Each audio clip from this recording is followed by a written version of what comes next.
ጠይቄ ሰበቧን ጠይቄ አልነገረችኝም ምትርቀኝ ማሰቧን ጠይቄ ሆዷን ጠይቄ አላሳየችኝም ቡካይ መንገዷን ከሸሸለችና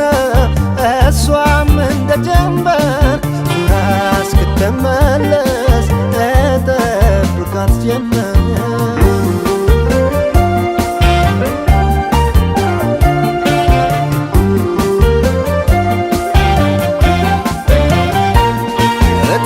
መደለሽ ዘመኑ ደዋሉ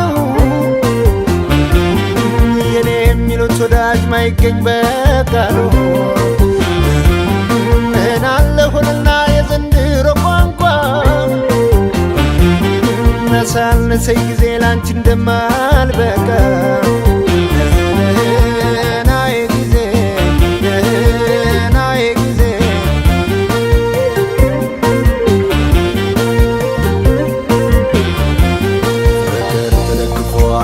የተኛለ እስኪ ዝም በሉ የሆነን ሰው ላሰብ ናፍቆት ይዞ ሲሄድ አይባልም ተወው አሳዘነኝ ልቤ የተንገላታው